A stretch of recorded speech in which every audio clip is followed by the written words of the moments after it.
16 सोमवार व्रत कथा। मृत्यु लोक में भ्रमण करने की इच्छा करके एक समय श्री भूतनाथ भगवान महादेव जी माता पार्वती के साथ पधारे। वहां भ्रमण करते करते विदर्भ देशांतर्गत अमरावती नाम की एक अति रमणीक नगरी में पहुंचे। अमरावती नगरी अमरापुरी के सदृश सब प्रकार के सुखों से परिपूर्ण थी। उसमें वहां के महाराज का बनाया हुआ अति रमणीक शिव जी का मंदिर बना था। उसमें भगवान शंकर भगवती पार्वती के साथ निवास करने लगे। एक समय माता पार्वती ने प्राणपति को प्रसन्न देख के मनोविनोद करने की इच्छा से बोला, हे महाराज, आज तो हम तुम दोनों चौसर खेलेंगे। शिवजी ने प्राण प्रिया की बात को मान लिया और चौसर खेलने लगे। उस समय इस स्थान पर मंदिर का पुजारी ब्राह्मण मंदिर में पूजा करने को आया। माता जी ने ब्राह्मण से प्रश्न किया कि पुजारी जी बताओ, इस बाजी में दोनों में किसकी जीत होगी। ब्राह्मण बिना विचारे ही शीघ्र बोल उठा कि महादेव जी की जीत होगी। थोड़ी देर में बाजी समाप्त हो गई और पार्वती जी की विजय हुई। अब तो पार्वती जी ब्राह्मण को झूठ बोलने के अपराध के कारण श्राप देने को उद्यत हुई।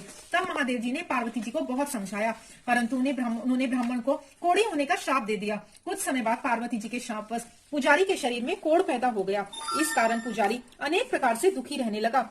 इस तरह के कष्ट भोगते हुए जब बहुत दिन हो गए तो देवलोक की अप्सराएं शिव जी की पूजा करने उसी मंदिर में पधारी और पुजारी के कोढ़ के कष्ट को देख बड़े दया भाव से उससे रोगी होने का कारण पूछने लगी। पुजारी ने निसंकोच सब बातें उनसे कह दी। वे अप्सराएं बोली, हे पुजारी, अब तुम अधिक दुखी मत होना। भगवान शिव जी तुम्हारे कष्ट को दूर कर देंगे। तुम सब बातों में श्रेष्ठ षोडश सोमवार का व्रत भक्ति भाव से किया करो। पुजारी जी अप्सराओं से हाथ जोड़कर विनम्र भाव से 16 सोमवार व्रत की विधि पूछने लगा। अप्सराएं बोली कि जिस दिन सोमवार हो उस दिन भक्ति के साथ व्रत करें, स्वच्छ वस्त्र पहने, आधा सेर गेहूं का आटा ले, उसके 3 अंग बनावे और घी गुड़ दीप नैवेद्य फल बेलपत्र जनेऊ जोड़ा चंदन अक्षत पुष्प आदि के द्वारा प्रदोष काल में भगवान शंकर का विधि से पूजन करें।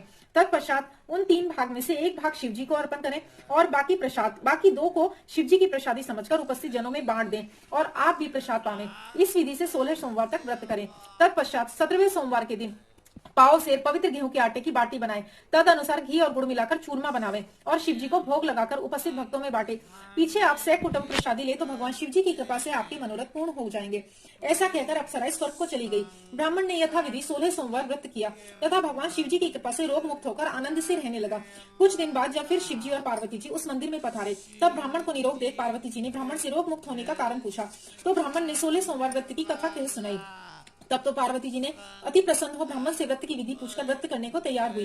व्रत करने के बाद उनकी मनोकामना पूर्ण हुई तथा उनके रूठे पुत्र स्वामी कार्तिकेय स्वयं माता के आज्ञाकारी हुए। परंतु कार्तिकेय जी को अपने यह विचार परिवर्तन का रहस्य जानने की इच्छा हुई और माता से बोले, हे माता जी, आपने ऐसा कौन सा उपाय किया जिससे मेरा मन आपकी ओर आकर्षित हुआ। तब पार्वती जी ने वही 16 सोमवार व्रत की कथा कार्तिकेय जी को सुनाई। स्वामी कार्तिकेय जी बोले कि इस व्रत को मैं भी करूंगा, क्योंकि प्रिय मित्र ब्राह्मण बहुत दुखी दिल से परदेश गया है, हमें उससे मिलने की बहुत इच्छा है। कार्तिकेय जी ने भी इस व्रत को किया और उनका प्रिय मित्र मिल गया। मित्र ने इस आकस्मिक मिलन का भेद कार्तिकेय जी से पूछा तो वे बोले, हे मित्र, हमने तुम्हारे मिलने की इच्छा करके 16 सोमवार का व्रत किया था। अब तो ब्राह्मण मित्र को भी अपने विवाह की बड़ी इच्छा हुई। कार्तिकेय जी से व्रत की विधि पूछी और यथाविधि व्रत किया। व्रत के प्रभाव से जब वह किसी कार्यवश विदेश गया तो वहाँ के राजा की लड़की का स्वयंवर था। राजा ने प्रण किया था कि जिस राजकुमार के गले में सब प्रकार श्रृंगारित हथनी माला डालेगी, मैं उसी के साथ अपनी प्यारी पुत्री का विवाह कर दूंगा। शिव जी की कृपा से ब्राह्मण भी स्वयंवर देखने की इच्छा से राजसभा में एक और बैठ गया।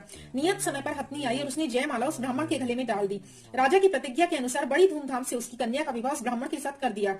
ब्राह्मण को बहुत सा धन और सम्मान देकर संतुष्ट किया। ब्राह्मण सुंदर राजकन्या पाकर सुख से जीवन व्यतीत करने लगा। एक दिन राजकन्या ने अपने पति से प्रश्न किया, हे प्राणनाथ, आपने ऐसा कौन सा भारी पुण्य किया जिसके प्रभाव से हथनी ने सब राजकुमारों को छोड़कर आपका वरण किया। ब्राह्मण बोला, हे प्राण प्रिय, मैंने अपने प्रिय मित्र कार्तिकेय जी के कथनानुसार 16 सोमवार का व्रत किया था, जिसके प्रभाव से मुझे तुम जैसी स्वरूपवान पत्नी की प्राप्ति हुई है। व्रत की महिमा को सुनकर राजकन्या को बड़ा आश्चर्य हुआ और वह भी पुत्र की कामना करके व्रत करने लगी। शिव जी की दया से उसके गर्भ से एक अति सुंदर सुशील धर्मात्मा और उसका लालन पालन पुत्र उत्पन्न हुआ।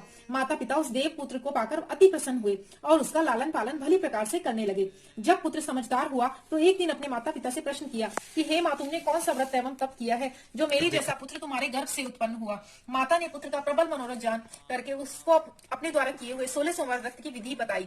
पुत्र ने ऐसे सरल व्रत को और सब तरह के मनोरथ पूर्ण करने वाला सुना तो वह भी इस व्रत को राज्याधिकार पाने की इच्छा से कर सोमवार को यथाविधि व्रत करने लगा। उसी समय एक देश के वृद्ध राजा के दूतों ने आकर उसको राजकन्या के लिए वरण किया। राजा ने अपनी पुत्री का विवाह ऐसे सर्वगुण संपन्न ब्राह्मण युवक के साथ करके बड़ा सुख प्राप्त किया। वृद्ध राजा के दिवंगत हो जाने पर यही ब्राह्मण बालक गद्दी पर बिठाया गया, क्योंकि दिवंगत राजा के कोई पुत्र नहीं था। राज्य का उत्तराधिकारी होकर भी वह ब्राह्मण पुत्र अपने 16 सोमवार के व्रत को करता रहा। जब 17वां सोमवार आया तो विप्रपुत्र ने अपनी प्रियतमा से सब पूजन सामग्री लेकर शिव पूजा के लिए शिवालय में चलने को कहा, परंतु प्रियतमा ने उसकी आज्ञा की परवाह नहीं की। दास दासियों द्वारा सब सामग्रियां शिवालय भिजवा दी और आप नहीं गई। जब राजा ने शिवजी का पूजन समाप्त किया तब एक आकाशवाणी राजा के प्रति हुई। राजा ने सुना कि हे राजा, अपनी इस रानी को राजमहल से निकाल दे, नहीं तो तेरा सर्वनाश कर देगी। आकाशवाणी को सुनकर राजा के आश्चर्य का ठिकाना नहीं रहा और तत्काल ही मंत्रागृह में आकर उसने सभासदों को बुलाकर पूछने लगा कि हे मंत्रियों, मुझे आज शिवजी की वाणी हुई है कि राजा तू अपनी इस रानी को निकाल दे, नहीं तो ये तेरा सर्वनाश कर देगी। राजसभा मंत्री आदि सब बड़े विस्मय और दुख में डूब गए, क्योंकि जिस कन्या के कारण राज मिला है राजा उसी को निकालने का जाल रच रहा है। यह कैसे हो सकेगा? अंत में राजा ने उसे अपने यहाँ से निकाल दिया। रानी दुखी हृदय भाग्य को कोसती हुई नगर के बाहर चली गई। बिना पतित्राण, फटे वस्त्र पहने, भूख से दुखी धीरे धीरे चलकर एक नगर में पहुंची। वहां एक बुढ़िया सूत काट कर बेचने को जाती थी। रानी की करुण दशा देख बोली, चल तू मेरा सूत बिकवा दे, मैं वृद्ध हूँ, भाव नहीं जानती हूँ। ऐसी बात बुढ़िया की सुन रानी ने बुढ़िया के सिर से सूत की गठरी उतारकर अपने सर पर रख ली। थोड़ी देर बाद आंधी आई और बुढ़िया का सूत पोटली के सहित उड़ गया। बेचारी बुढ़िया पछताती रह गई और रानी को अपने साथ से दूर कर रहने को कह दिया। अब रानी एक तेली के घर गई तो तेली के सब मटके शिवजी के प्रकोप के कारण उसी समय चटक गए। ऐसी दशा देख तेली ने रानी को अपने घर से निकाल दिया। इस प्रकार रानी अत्यंत दुख पाती हुई एक नदी के तट पर गई तो नदी का समस्त जल सूख गया। तत्पश्चात रानी एक वन में गई। वहां जाकर सरोवर में सीढ़ी से उतरकर पानी पीने को गई। उसके हाथ का जल से स्पर्श होते ही सरोवर का नील कमल के समान जल असंख्य कीड़ा में गंदा हो गया। रानी ने भाग्य पर दोषारोपण करते हुए उस जल को पी करके पेड़ की शीतल छाया में विश्राम करना चाहा। वह रानी जिस पेड़ के नीचे जाती उस पेड़ के पत्ते तत्काल ही गिर जाते। वन सरोवर जल की ऐसी दशा देखकर गौ चराते ग्वालों ने अपनी गुसाई जी से उस जंगल में स्थित मंदिर में पुजारी से कही। गुसाई जी के आदेश अनुसार ग्वाले रानी को पकड़कर गुसाई के पास ले गए। रानी की मुख कांति और शरीर शोभा देख गुसाई जान गए कि यह अवश्य ही कोई विधि की गति की मारी कुलीन स्त्री है। ऐसा सोचकर पुजारी जी ने रानी से कहा कि हे पुत्री, मैं तुमको अपनी पुत्री के समान रखूंगा, तुम मेरे आश्रम में ही रहो, मैं तुमको किसी प्रकार का कष्ट नहीं दूंगा। गुसाई के ऐसे वचन सुनकर रानी को धीरज हुआ और वह आश्रम में रहने लगी। परंतु आश्रम में रानी जो भोजन बनाती उसमें कीड़े पड़ जाते और जो जल भर के लाती उसमें भी कीड़े पड़ जाते। अब तो गुसाई जी भी दुखी हुए रानी से बोले कि हे बेटी, तुम्हारे ऊपर कौन सी देवता का कोप है जिससे तुम्हारी ऐसी दशा हुई है? पुजारी की बात सुन रानी ने शिवजी महाराज के पूजन का बहिष्कार करने की कथा सुनाई।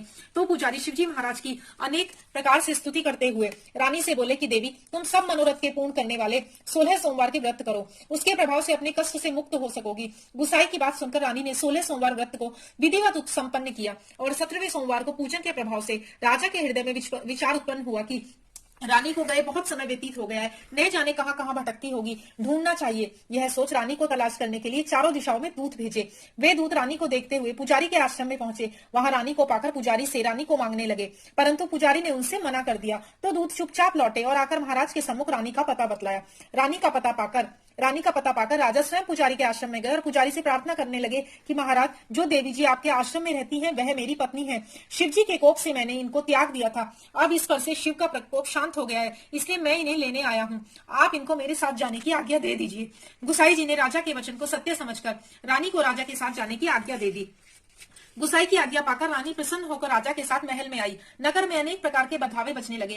नगर निवासियों ने नगर के दरवाजे तथा नगर को तोरण बंधन वारों से विविध रूपों से सजाया। घर घर में मंगल गान होने लगे। पंडितों ने विविध वेद मंत्र का उच्चारण करके अपनी राजरानी का स्वागत किया। ऐसी अवस्था में रानी ने पुनः अपनी राजधानी में प्रवेश किया।